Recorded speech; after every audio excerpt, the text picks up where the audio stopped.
Hey guys, Tyler here once again, back up in the Eastern Sierras at a place called McGee Creek Campground, here with my dad, brother-in-law, nephew, and we're having a great time.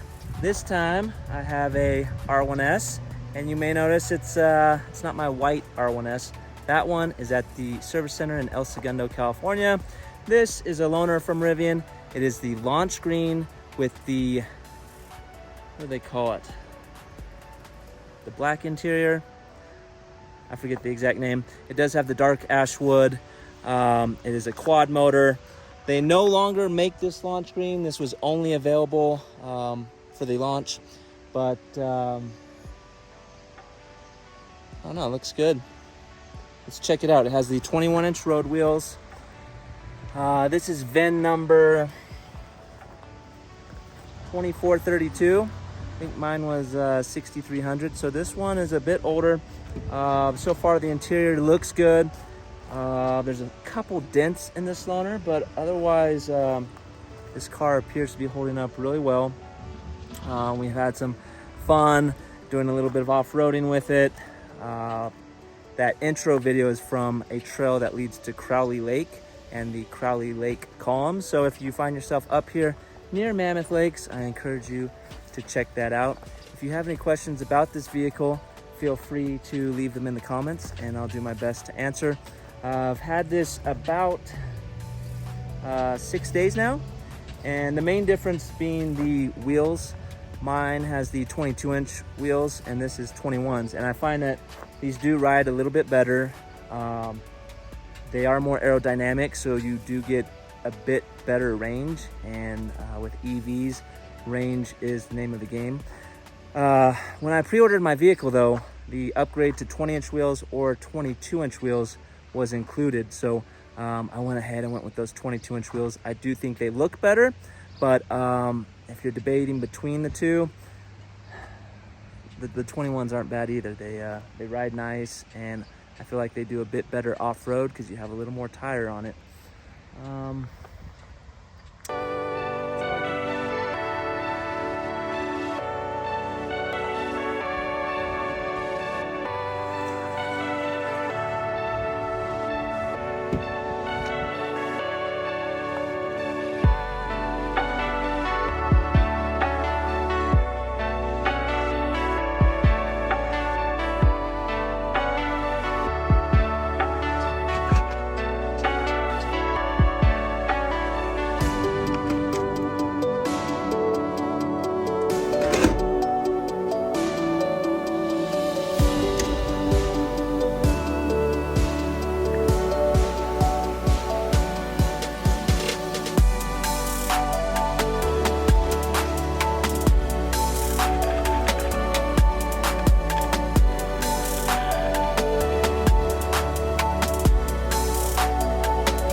Okay guys, so the Rivian R1S, it's a beautiful vehicle, it's well made, nice materials, but a lot of you want to know about the technology and driving experience associated with this vehicle. So let's take a look at some of the options we have here. This is what the maps look like, and they are very useful. We can find various chargers. Currently, the Rivian network is still free, and that has been awesome. Let's check out the drive modes. Okay, I'm gonna go to all purpose. This is what you'll be driving in the most. You can adjust your ride here, whether you want it stiff or soft. And then over here, you can choose your height. If you do choose the high ride height, oftentimes the car will automatically switch to standard when you exceed a certain speed, and that's to prevent rollover. If you want to go fast and zip around town, you'll lower the ride height in sport mode. It's low, quick, and responsive. It's a fun driving experience for around town. You can see here in the lowest setting, we're at 9.5 inches of ground clearance. Conserve mode will also have the vehicle low, and it'll switch to front wheel drive.